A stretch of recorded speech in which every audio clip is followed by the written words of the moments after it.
Good afternoon. This is Dr. David back with the Fresh Start with Dr. David podcast. I hope everyone is well out there. We're definitely living in some chaotic times, but one of the purposes of Fresh Start with Dr. David is to give everyone a fresh start each and every day and each and every week and each and every month. So that's the purpose of this podcast, to give you a fresh start, to make you think about some things that you hadn't thought about, to provide you with some information you did not know about, to help you feel some things that you haven't felt in a while, and to help you live a better life. So welcome back to the Fresh Start with Dr. David podcast.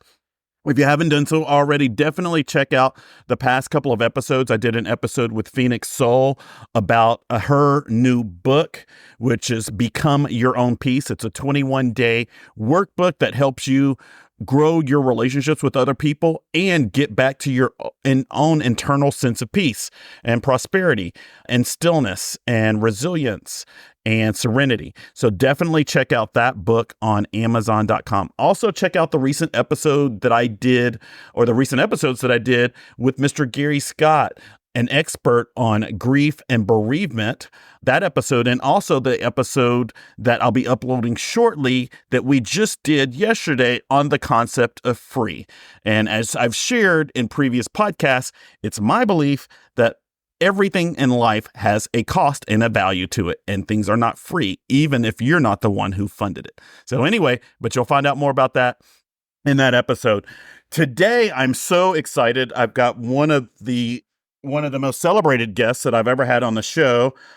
He works wonders. I was so impressed when I read about him, and I'm so excited to share some information about him and his approach and how he's changing heart health and cardiology in this nation. And without further ado, I'd like to address America's natural heart doctor, Dr. Jack Wolfson. Welcome, Dr. Wolfson. Thank you so much, Dr. David. It's a pleasure to be on your show. Excited to talk all things heart health and whatever else we dive into. Absolutely. So I'm so excited to have you here today. And I'm so thankful that somebody reached out to suggest that you'd be a great guest for my show. So if you wouldn't mind, Dr. Wolfson, I'm going to go ahead and share a little bit about what I know and have read about you, if that's okay. Sure, of course. Yep. So as America's natural heart doctor, Dr. Jack Wolfson is a board-certified cardiologist, an Amazon best-selling author, a husband, a father, and the nation's #1 natural heart doctor. And if anybody knows anything about me, you know that I love the words natural and I love the words holistic, because that's the basis of my own practices. For more than 2 decades, more than 1 million people have enjoyed the warmth, compassion, and transformational power of Dr. Wolfson's natural heart health information courses and events and his practice. Dr. Wolfson is the founder of Natural Heart Doctor, the worldwide leader in cardiovascular health and wellness. Doctors from across the globe and around the world reach out to Dr. Wolfson for training, education, and experience in holistic health and wellness practices. Among other things, Dr. Jack Wolfson has been named one of America's top functional medicine doctors and is a 5-time winner of the Natural Choice Awards as a holistic doctor. Dr. Wolfson's work has been covered by more than 100 media outlets, including outlets like NBC, CNN, and the Washington Post. And his book, The Paleo Cardiologist, The Natural Way to Heart Health, was an Amazon #1 bestseller. Dr. Wolfson and his wife, Heather, have 4 children and are committed to making the world a better place for all of us to live in. They provide for those in need, including animals, which, as you guys know, I'm an animal lover. I have an animal heart, and to support natural health causes through their philanthropic efforts. That is just a little bit touching the surface about Dr. Jack Wolfson. Dr. Wolfson, I was really, really, really impressed with the journey that's shared about you on your website, Natural Heart Doctor. Your note to visitors and readers and listeners about your journey and how you got started and how that led you to today. And I'm going to give you a choice. Would you prefer to share that on your own, or would you like to read what I kind of read online about you? No, I'm happy to share that because it's an incredible story and it's 20 years in the making, so it can be somewhat of a long story.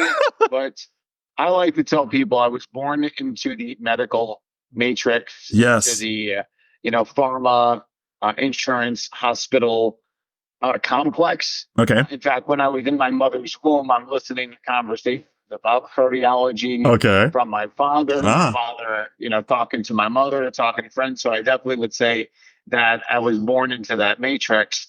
And then my entire life, I wanted to become a cardiologist like my father, and I would do exactly that. And as my career as a hospital based cardiologist was really taking off, my father was not doing well and he was suffering from a Parkinson's like illness.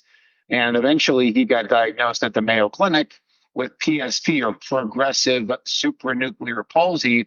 And the Mayo Clinic said, "We've got no idea why your father's sick and there's nothing we can do to help him." Well, simultaneously and serendipitously, I was introduced to this 29-year-old doctor of chiropractic, and she told me all the reasons why my father was sick and dying. So Mayo Clinic had no reasons, and the 29-year-old doctor of chiropractic, she's got all the reasons. Wow. And it made a perfect sense. And I started to change. I started to change my personal existence because she's like, "You're following in your father's footsteps. You're living the same lifestyle as your father, therefore you're likely to suffer the same results." So I started to change myself, started to change the way that I practice with patients. And then eventually I would leave that big cardiology group, start my own practice, natural heart doctor, and then get married very early on to that young chiropractor who is now my beautiful wife and the mother of our 4 children. And together we live in the mountains of Colorado with our 4 kids, our 6 goats, 24 chickens, 2 cats, and a dog. No way. I love that. Oh my God. So you truly are an animal lover. Oh my God. We definitely have an affinity to animals, and I guess it kind of goes into, well, if you have such a love for animals, then how can you be paleo, or how can you eat animals?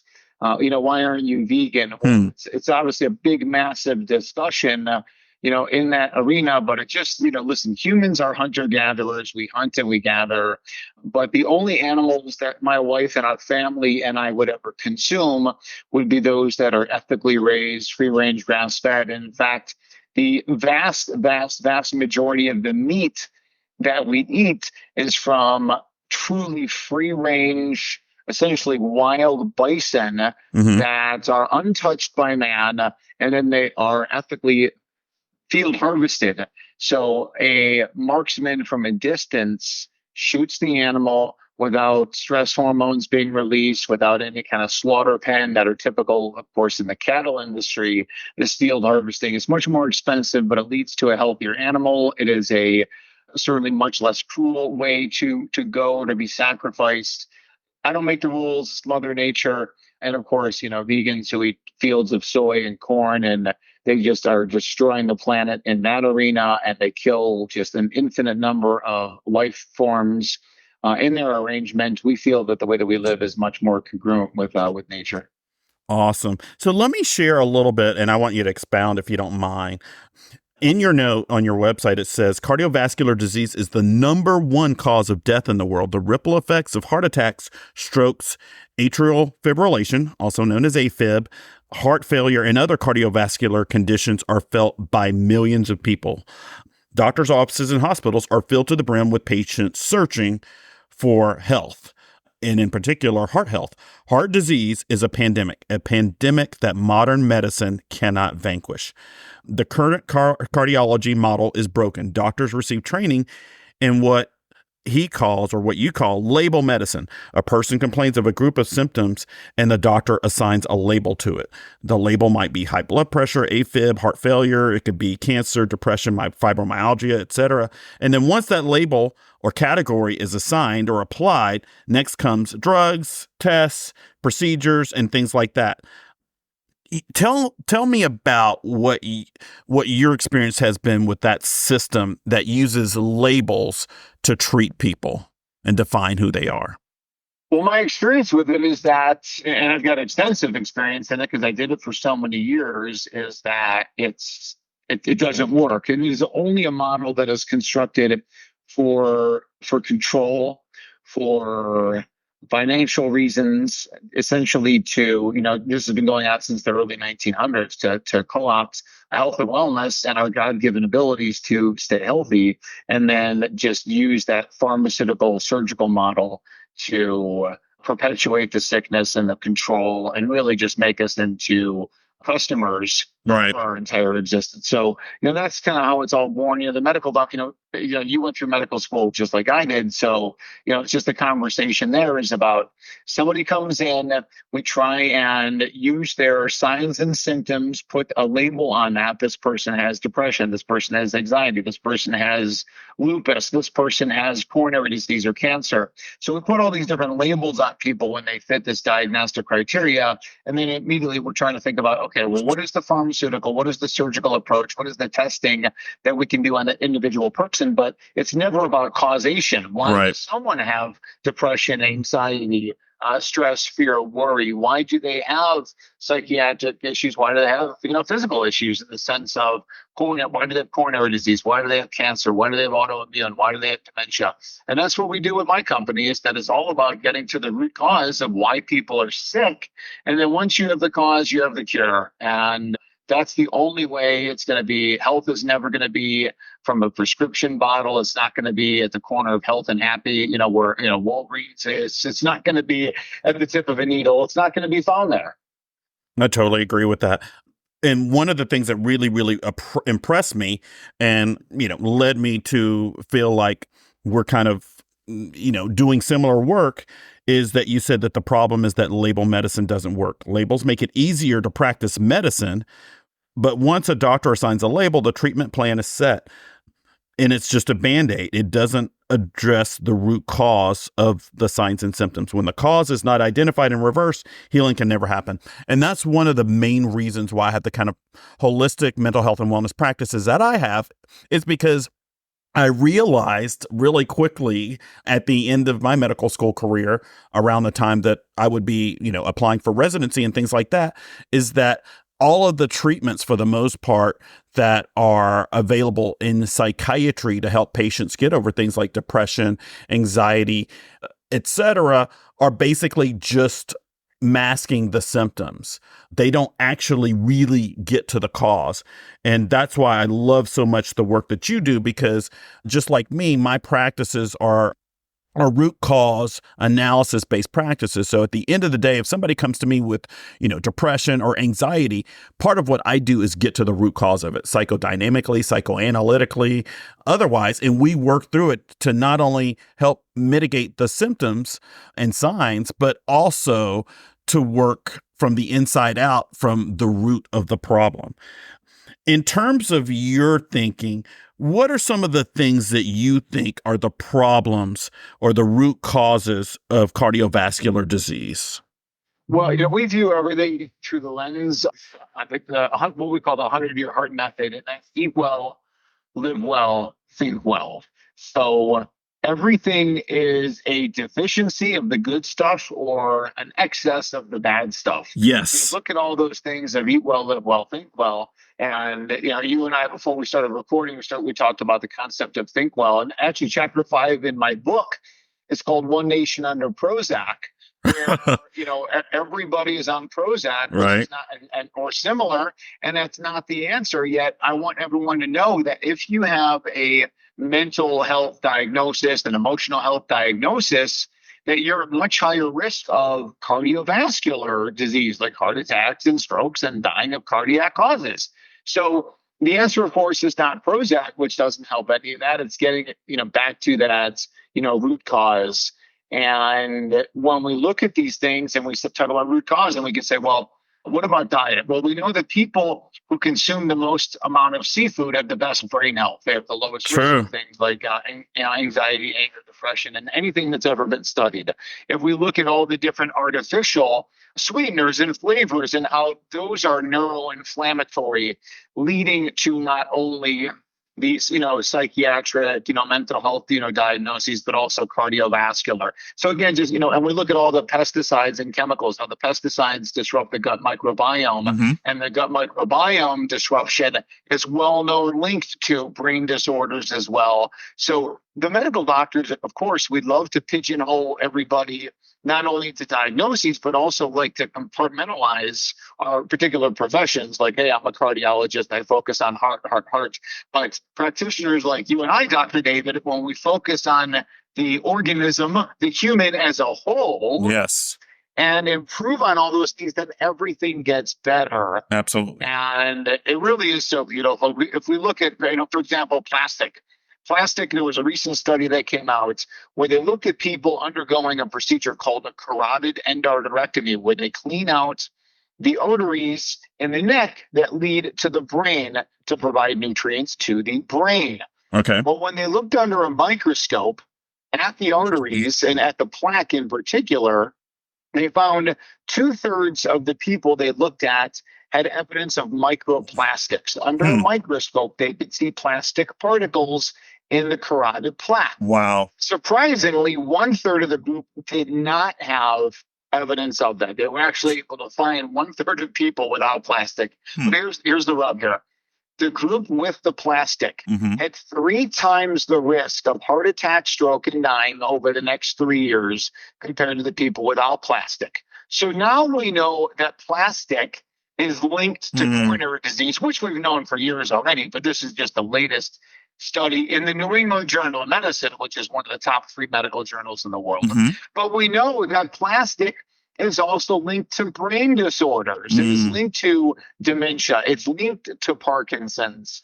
And again, all these linkages are all the same. The plastic damages the body. All disease is from an excess of the bad stuff, not enough of the good stuff. Right. So excess plastic, not enough of sleep and sunshine and physical activity and seafood and free-range grass-fed meats, including the organs. I don't have to tell you this. I mean, as a doctor, our ancestors, every single one of them used to eat the piece of the brain from the animal killed. Now, no one eats brain. Everyone used to eat brain. Now no one eats brain. I'm not telling you necessarily to run out and eat brains, people. If you, of course, if you were to do it, you'd want to get it from the best of the best animals. But Right. it just kind of looks at over the last 100 years how medicine has just been taken over by people who do not have our best interests. I totally agree with that. And when I think about what you just said about about that, it rolls my mind back to one of my favorite. I'm a big movie buff. Anybody who knows me that I love adventure movies and I love science fiction movies. And one of my favorite movie series is the Indiana Jones. I remember one of the Indiana Jones. I can't remember if it was the Temple of Doom or Raiders of the Lost Ark or whatever, where Indiana and his love interest in the movie are like in India or somewhere, and they sit down to have a meal where these Shankar stones have been stolen or something like that, and they serve monkey brains for the food. And I remember their reactions to it. One of the things, and this is my sci-fi brain, because in my first self-improvement book, Sweet Potato Pie for the Spirit, Soul, and Psyche, a tribute to Oprah Winfrey and Super Soul Sundays, I have 2 chapters where I relate living in the world that we live in and kind of humanity to The Matrix, the science fiction movie, The Matrix, with Keanu Reeves and all of those actors. But in your bio, part of what I read was that your wife offered you the red pill to pull out of the Matrix, and the Matrix being kind of this lack of a system that doesn't work, that only addresses symptoms, that doesn't get to the root core or cause of problems, and basically doesn't give real answers. It just gives temporary band-aids. And I love that you related that to the Matrix. In terms of some of the things that you do to kind of help people remove the wool from their eyes in terms of their living and lifestyle habits and things like that, what are some of the things that you offer to your patients to help them move beyond heart illness? Well, it's for those of you who are listening right now, you know that you are aware of what's going on when you understand that The Matrix was not a science fiction movie, that it was a documentary. You understand that The Matrix is a reality, and the vast majority of people are living in it. The movie is making fun of those of us that are living inside of this matrix. So that essentially what at a minimum, what it means is that you are living in a world where information is fed to you and you are being controlled. You're being controlled by the banks, you're being controlled by the pharmaceutical industry, you're being controlled by the military. Of course, you're being controlled by pharma, and you're being controlled by the government and those who control the government. So for those of you who understand that we are living in that kind of world and trying to escape from it, I applaud you and keep trying to escape, because certainly based on my training and my understanding, that you have to question every single thing that you see and hear anywhere, whether it's me talking right now, question me, question Dr. David, and Dr. David, speaks, question all of it, but question everything. And the freedom to question everything is absolutely paramount. So I tell people again, in the cardiology world, where people have been told, okay, take these pharmaceuticals, take statin drugs, take blood pressure drugs. That's the only way. That is, again, that's how the doctors are indoctrinated into this from day one. It's all about pharmaceuticals, and whether it's about your brain or it's about your heart, it's all about take these drugs. And whoever designed us, call that person God or evolution, or God created evolution. We are designed perfectly. Our genetics are perfect. We do not need their pharmaceuticals. We need to eat well, live well, and think well. And that's what we teach to people all day long. Eat these foods. And of course, it's not the government food pyramid. The original food pyramid, Dr. David, you're younger, much younger than I am. So the original food pyramid, when you look at that, the grain category, right? Bread, cereal, rice, pasta, was bigger than the vegetable category. On what planet of delusion could people be living on to believe that to be truth? Well, it is only a food pyramid that is created by the big agriculture industry, right? Kellogg's, Nabisco, Quaker Oats. Right. How would anyone give any credibility or credence to that? Right. And even the dairy portion was as big as the vegetable portion. Our ancestors never had dairy unless they were, nursing off their mother's breast. Right. And then they had no dairy. So why would that be a big part of the diet? Well, because the dairy industry writes the guidelines. Big ag writes the guidelines. There's not really much in the way of availability as far as the cattle industry, especially the quality people. So they got screwed billing on that. But even the dietary stuff aside, look at the importance of sunshine, yet it is so vilified. And to your realm and your expertise, right? People who have the highest levels of vitamin D naturally have the lowest risk of everything, including depression and seasonal affective disorder, all these things, all these mental health things. People don't need Prozac, they need sunshine. And oh, by the way, elevated cholesterol can be seen as a sunshine deficiency syndrome. What does that mean? It means that cholesterol is coursing through the blood vessels of our skin. And when the sun hits cholesterol, the UVB, ultraviolet B wavelength radiation, converts cholesterol into vitamin D. Therefore, cholesterol goes down, vitamin D goes up. This is all good stuff, and it's all from the sun, and it's all free. And when people start to realize that, that's when they're going to start to really take over, really start to improve their own health. When you take a pharmaceutical, statin drug, blood pressure drug, it's a death sentence. You're not going to live your longest or best life. That's for sure. Oh my God. Wow. See, that's why I have you on my podcast, because I love it when somebody does that, when they go from the macro to the micro and explain all the science behind those things. What's funny is I remember after I finished medical school and I started working as a consultant in forensic and addiction psychiatry, I was involved in a couple of clinical trials. One of them was in the Intuitive trial, which was a non-stimulant for children with ADHD.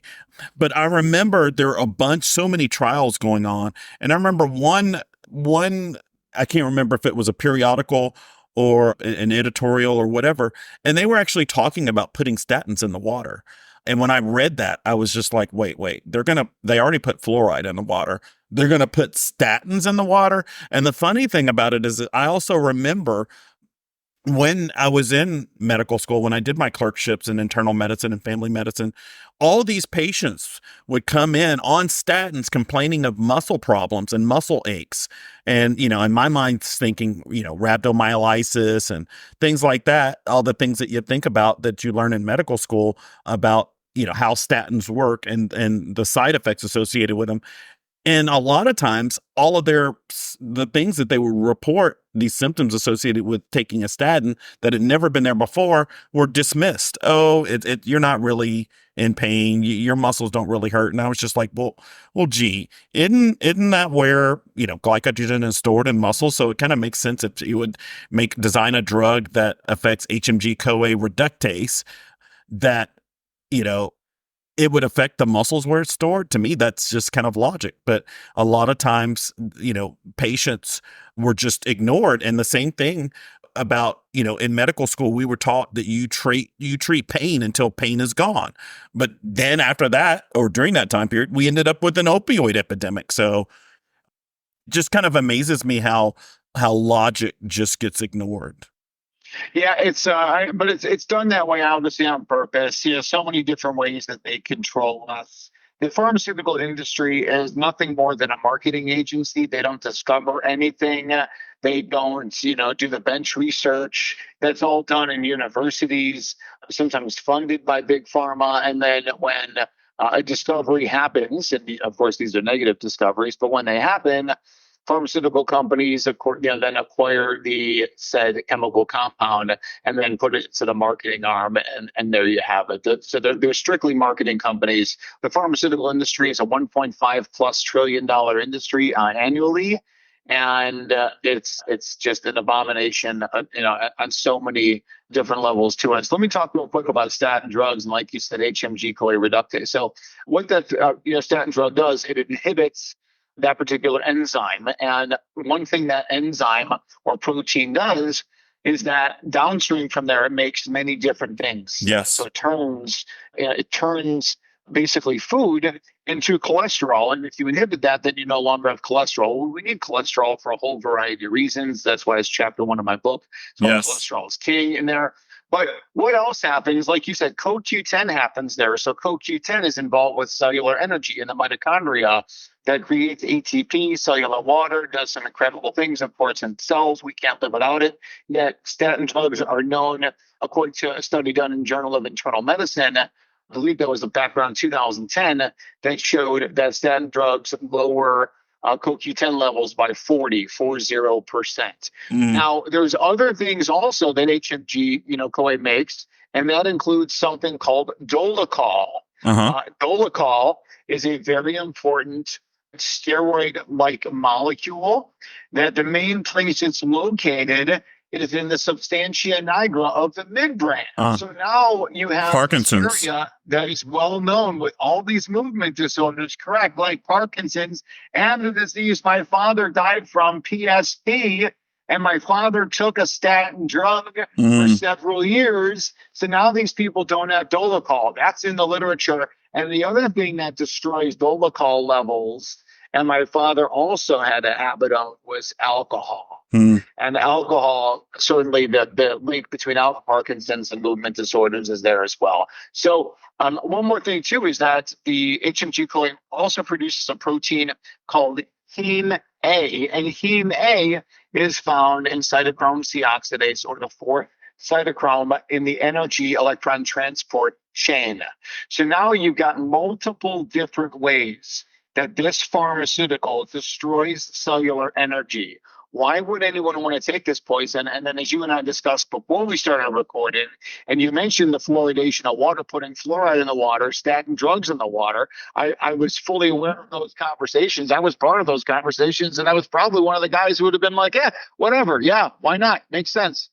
There is fluoride in the majority of statin drugs. It's not added to it; it's actually part of the chemical compound of what the simvastatin, pitavastatin, rosuvastatin, atorvastatin. These pharmaceuticals contain fluoride. It's like they want us to be sick on purpose. Can you imagine that? Well, I mean, from an economic standpoint, I mean, if you, it's kind of like it's almost like a straw man argument. You create a fake problem or whatever, and then you mysteriously have the solution to it. It's almost reverse engineering. And I look, Lipitor, uh-huh, yeah, I mean, Lipitor is the number one selling drug of all time, right, and it's absolute poison, and it's the number one selling drug of all time. wow, wow. This is amazing, and I love how you're able to, just like a musical instrument, go back and forth between and link all of these things. Tell me a little bit. So, how many books do you have? I know do you have at least 2 books or more? No, yeah, I don't know if you tell you you're the author of multiple books, so you know.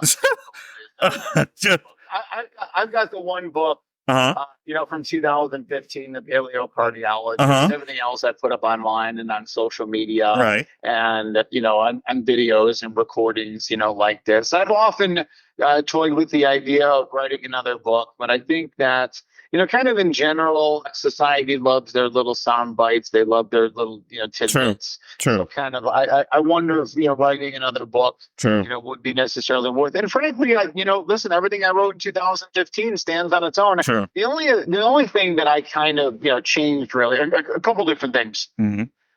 Since 2015. Number one is coffee. In my book in Hmm. 2015, I kind of shy away from the use of coffee. Now I'm much more into coffee. Coffee is medicine, especially if it's Awesome. the right coffee, organic, mold, Uh-huh. mycotoxin free, all that kind of stuff. Uh-huh. And, coffee is a vice, it is an addiction.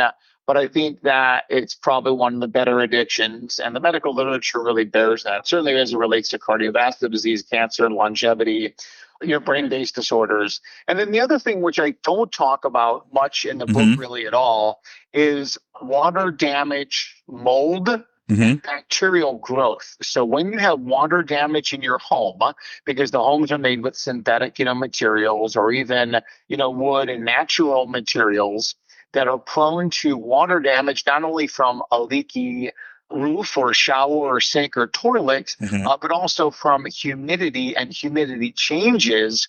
This impacts our health dramatically Yes. when the water damage creates mold and or bacteria. These mold or bacteria release toxins into their environment in order to ensure its longevity. The mold does, Right. and of course, we're caught in the crossfire of that. And that is written in the Bible. Moses talks about it 3,500 years ago in the book of Leviticus. He writes on it extensively about the dangers of living in a moldy home and what to do about it if you discover mold. But it's a 21st century crisis. Big time neuroinflammation. When you have neuroinflammation, you have emotional, mental, and psychiatric disorders. And what if it's all because the person is living in a moldy home? Now, when we talk about some of these things like mold mycotoxins, and someone's like, oh, what's this guy talking about toxins? What are toxins? Okay, Moses talked about mold, whatever. Well, let me tell you about the most famous mold mycotoxin in the history of the world, Dr. David. You've probably heard of it. Hmm. It's called penicillin. True. Penicillin is a mold mycotoxin True. released from the penicillium mold that kills bacteria. True. So, what do you think happens when you live in a home with penicillium or one of the other, thousands of other Right. mold species, and you're living in these toxins? What do you think that does to your gut microbiome? Right. Right. Right now, there's another, great example. And this great example, it's a pharmaceutical that the brand name is called CellCept. CELL-CEPT. And it's a pharmaceutical used for people with rheumatologic disorders like lupus and rheumatoid, etc. It's also used because it's an immunosuppressant. And it's also used for people who receive organ transplants in order to prevent organ transplant rejection. So a new heart, new kidneys, new liver, etc. They get this product called Cellcept. So the generic name for Cellcept is called mycophenolic acid. Mycophenolic acid is a mold mycotoxin produced by various species of mold that pharma puts in the capsule and shuts down your immune system. So what happens if you're living in a home contaminated with mold, being exposed to mycophenolic acid? We test people for this. What happens to your immune system? What happens? You get sick and you die. That's what happens. Wow. One of the things that I pay a lot of attention to trends. And I think because I think a lot of times they tell a story. One of the things that I've noticed, and I've talked about on my podcast in the past, which I'll talk about more as well, is that just kind of the rise of certain types of diseases. And you can tell when you look at TV and see the types of commercials that are running, because now there's a million drugs to treat skin conditions. There's there's Skyrizi and there's this and that. There's all these drugs to treat skin conditions.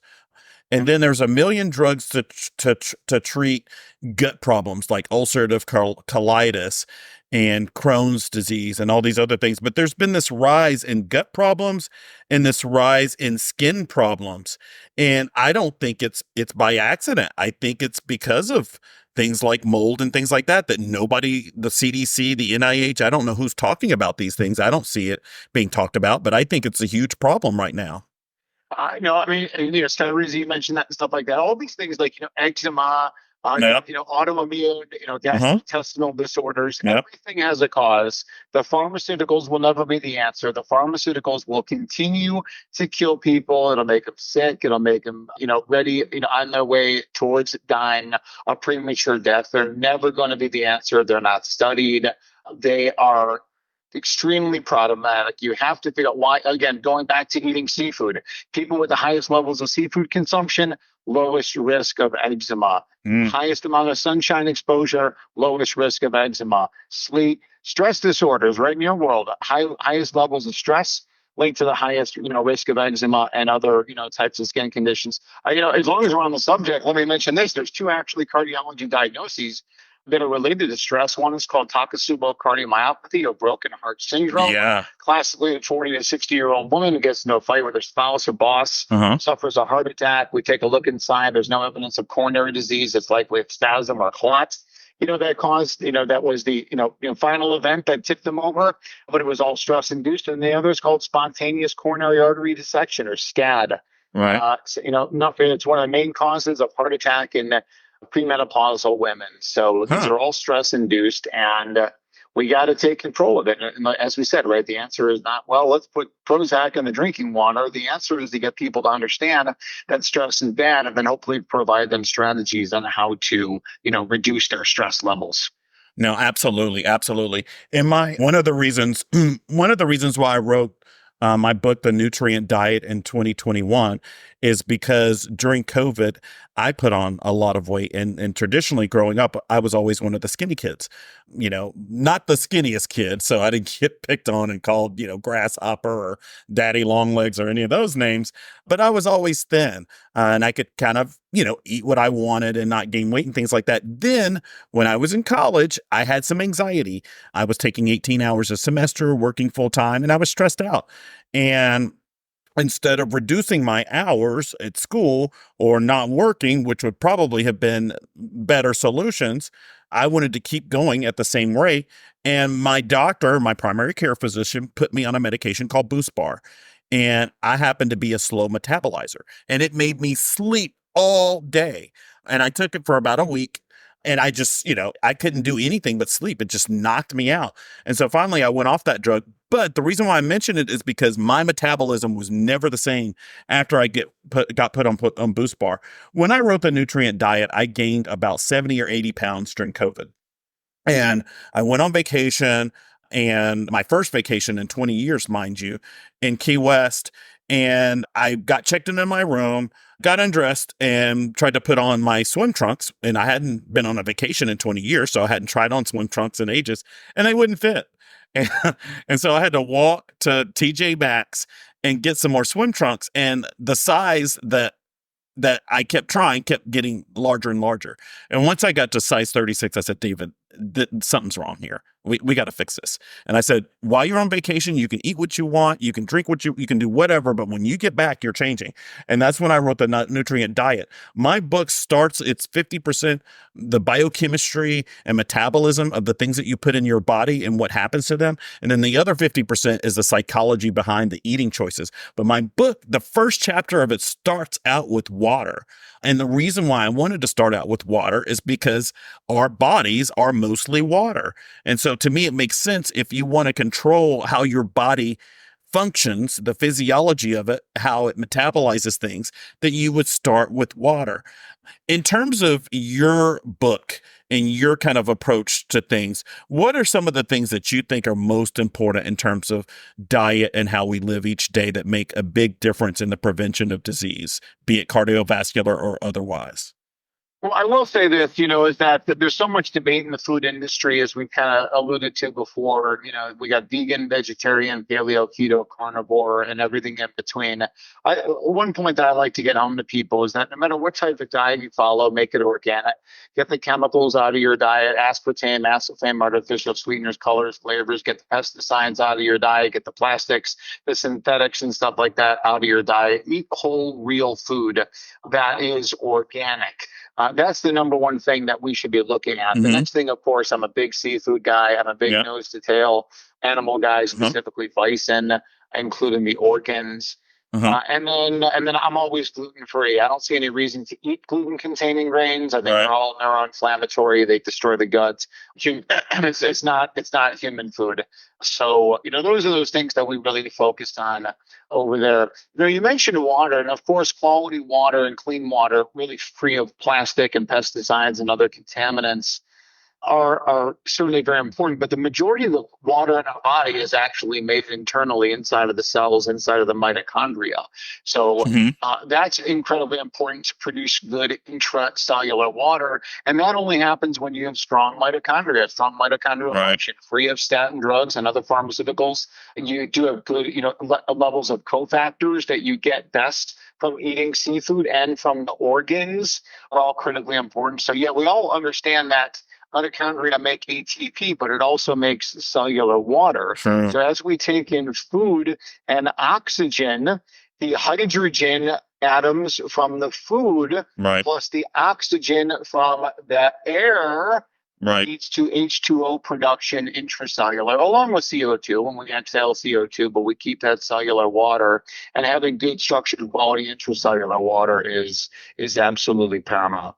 Absolutely. Absolutely. And that leads me to some things that I would love to hear kind of your knowledge and expertise and opinions about.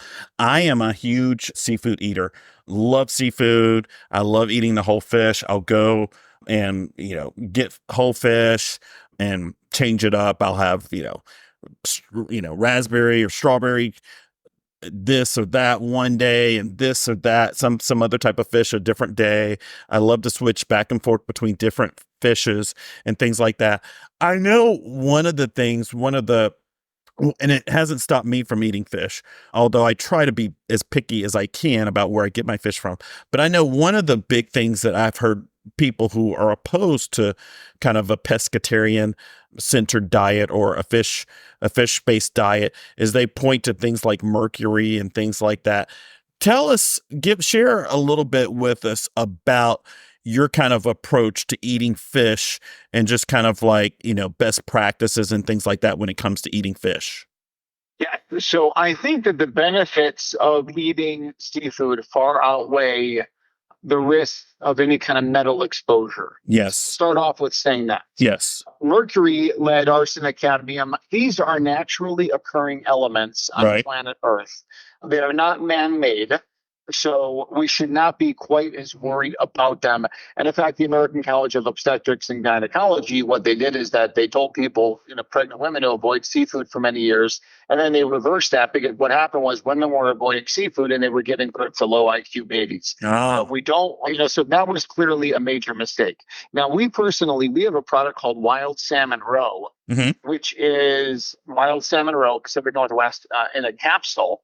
And we tested it for levels of mercury and lead and arsenic and stuff like that. And the levels came back very low. So in the salmon roe, there really was no problematic areas there. And we also actually tested it for BPA, which is one of the components of plastic. And Hmm. it came out negative there because a lot of people will talk about microplastics in seafood. So we didn't see it there.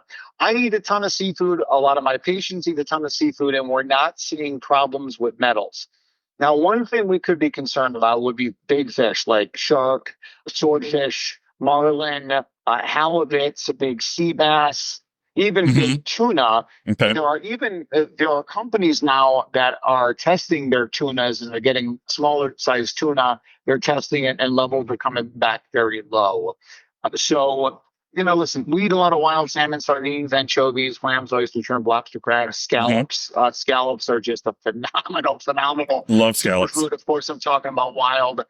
Because all these things are all very high in these omega-3 fatty acids. Right. The omega-3 fatty acids, EPA, DHA, they are loaded into our cell membranes. Right. These are the brains of the cells, and without them, we're in big trouble. So, yeah, enjoy the seafood. I try and on a daily basis, I try and get seafood or at least swallow seafood capsules on a daily basis.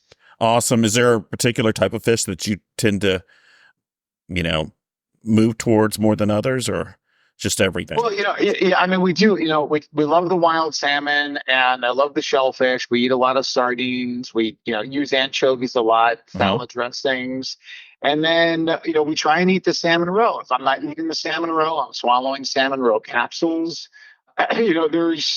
There's and it's just unfortunate because so much of the American palate has gotten away from that, but Right. it's the most nutrient dense, healthiest food. People talk how many people are eating bison liver these days or bison heart. These Hmm. are foods that our ancestors cherished and prized. Right. It's we talked about animals before and how we feed our animals, in our place. It's you throw the grain in the bin and the chickens go crazy and stuff like that, and where they run and stuff like that, and they've got they've got 2 acres of pasture where they're walking around on the chickens. And you throw out the grain and they'll eat the grain. The chickens, of course, eat anything, but you throw out some minced up heart or liver, Hmm. and it is a feeding frenzy. Those birds, those animals, they know what's going on. They know where the nutrition is. It's just we as Americans, we've lost it. But the bison liver contains all those fat soluble vitamins A, D, E, K, Right. all the minerals, all the proteins, all the fats. It's a superfood. Right. Do you like steak or beef? So we mostly eat bison these days. I Uh-huh. will eat steak. Of course, it has to be, from a free range company. Uh-huh. But what's nice about bison, again, bison is just a majestic animal. But we eat, we'll eat filet, we'll eat ribeye, we'll eat the ribs, themselves, and we'll have, again, a lot of ground. And what's cool about some of these ground, companies is that they're doing these ancestral blends. So it'll be the majority is just like ground up muscle meat, Right. which most people are used to, and then maybe throwing in a little bit of heart and liver, ground up as well. You can kind of get that flavor a little bit. You can also cover the flavor. You put it in a meatloaf or in tacos or something like that. You can hide it pretty easily. Chili. Yeah, I know when I moved to Georgia in January of 2007, one of the things I moved to Georgia from Maine, and I noticed that there were Ted's Montana Grill, and they had bison steaks. And I had never, I'd heard of, I grew up in Arkansas, so I'd heard of deer steaks and things like that, but I'd never heard of bison steaks. But I know, like, on my Facebook page and in Instagram and other places, when I cook, a lot of times I'll show what I'm cooking, whether it's a steak or whether it's fish or salmon or whatever else. I love to do that because it just kind of helps keep me motivated. to have healthier choices. One of the things that I've noticed as somebody who's always loved a good hamburger is it seems to me, and maybe it's what's in the grocery store or whatever, but it seems to me that the taste of a lot of ground beef is different from what it used to be. Would you agree with that? Or have you seen that? Or have you Well, noticed that it's meats? really, yeah, I mean, it's really just what the animal's fed, right? So, Right, most people are, most Americans, their palate is not really in tune with a grass-fed animal. They're used to Nebraska corn-fed, soy-fed animals. These are fat, right, like healthy, sickly animals. They're given antibiotics and all these other hormonal, right, type things. So, again, so that when you eat something that's truly healthy, it's going to potentially taste different. Now, of course, if you put your seasonings in there, you put your different herbs and spices and right. sea salts and stuff like that, in there, you can kind of change that up a little bit. But yeah, we definitely need to really look at the food we ate and the food that we eat, what they ate. It's incredibly important as well. So choose wisely and choose with your pocketbook as well. So the more that we choose these high quality companies, the more companies like that that'll come online, and hopefully the price will come down. Tell me, can you share just a little bit about some, if you know any off the top of your head, just like some places where people can find healthier choices in terms of organic things and things that are healthy? Yeah, so really, we've of course got resources on our website. Yeah, People love those resources. But the other thing is, listen, is that people can go to companies like Wild Idea, Buffalo, North Star Bison, other companies like Wild Pastures, and seafood. We love Lummi Island seafood. But listen, you're trying to support local people. Bringing in that food is always good. If you live in places that have free range cattle, a healthy grass-fed, grass-finished cattle, you want to make sure you ask if it's grass finished. Supporting those local farmers is always going to be, the best. We do consume dairy, but it's the vast, vast, vast majority is raw dairy. So try and find a local raw dairy farmer. Different states have different rules. Of course, industry wants to control what we consume. They are not in favor of the raw dairy industry. They create a lot of propaganda against the use of raw dairy. But our ancestors, at least for the last 10, 15,000 years, have been consuming raw dairy, and we should continue on with it. absolutely. So that brings me to, and we'll be wrapping up soon. That brings me to one of the things that you talked about or you mentioned earlier is about some of the supplements. Now, does your company offer supplements? I believe it does, right? Yeah, so we definitely do, and it's just supplement everything else we talked about. So again, the concept, the 100-year method is eat well, live well, think well, test, don't guess, used in the most advanced testing in the world, and then evidence-based supplements and biohacking strategies. So the supplements can help support in a very toxic world. So I think that certain nutrients, specifically food-based nutrients, can be useful in supplemental form for people who are like, I'm having trouble concepting how to even eat that much seafood, or I don't like to chase the seafood or organs or how to get them. So we encapsulated it for those people. And then also, just good quality, binders and detoxifiers. We, as a company, are really moving away from synthetic vitamin sources and really just staying with that food as medicine concept. Awesome. And they can, and any of the listeners here to the Fresh Start with Dr. David podcast, they can find those supplements and those products on your website. Yeah. Okay. Awesome. Awesome. Awesome. So this has been a really, really fascinating conversation. I've learned so much. I think listeners out there have learned a lot about living a more holistic, more natural life. I love the way that you kind of have this three-pronged system of eat well, think well, and live well. I love your approach. I love how you like to get to the root cause. I think it's great that you're making such a huge impact to health and wellness in this country and beyond its borders. I love that. Well, thank you so much, Dr. Davis, for having me on. It was certainly a pleasure to talk to you and the audience. And, again, I really appreciate the opportunity. Absolutely. So with that, can you please share where people can find you, where they can find your book, where they can find out more information, where they can schedule an appointment with you and all those kind of things? Yeah, no, naturalheartdoctor.com is the website. Myself, my other practitioners are available virtually. We're available in person, whatever works. Of course, we're on all things social media under the handle of Natural Heart Doctor. So check us out over there. We're active on YouTube. We have a community as well on a platform called Mighty Networks, as well. So yeah, that's where you can find me. All you got to do is use Google my name, Jack Wolfson, and you'll find all kinds of interesting information. Awesome. And would you say that you would be a good choice for somebody who's had people who've had heart conditions and they've gone to cardiologist after cardiologist and nothing has worked? Yes, most certainly. The majority of people I see, they've already people who have suffered, right? They've already had a heart attack. They've already been told they've got atrial fibrillation or heart failure. They're on pharmaceuticals. Those are the majority of people I see. But I love seeing people for prevention. Maybe it's someone who's like, I'm 42 years old. My father had a heart attack when he was 47. I want to make sure that's not me. What's the best plan?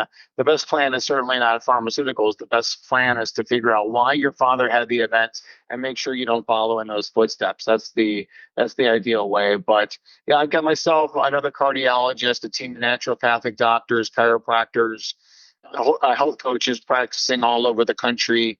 So listen, cardiovascular disease is number one killer worldwide, and we're clearly not winning the war on this one. Pharma is not the answer. There's a better way, and that's what we have in Natural Heart Doctor. Awesome. And once again, tell us the name of your book.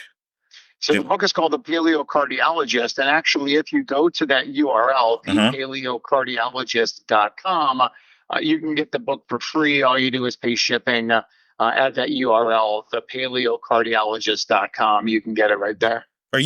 People can get your book for free? All you do is pay shipping. I forget what the shipping charge is at this point. I mean, listen, you can buy it from Amazon. Jeff Bezos and people on Amazon, they could use your money.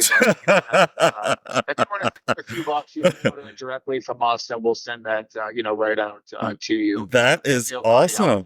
That is awesome. So definitely when I share this and everything, I'll definitely put a link to that where people can get your book for free and just pay for the shipping and handling, and also a link to your website where people can book you for an appointment and then also get any supplements and things like that you make. Thank you so much. It's been a huge honor for me to have you on, Dr. Wolfson, the number one natural heart doctor. It's been a huge treat. I've learned so much.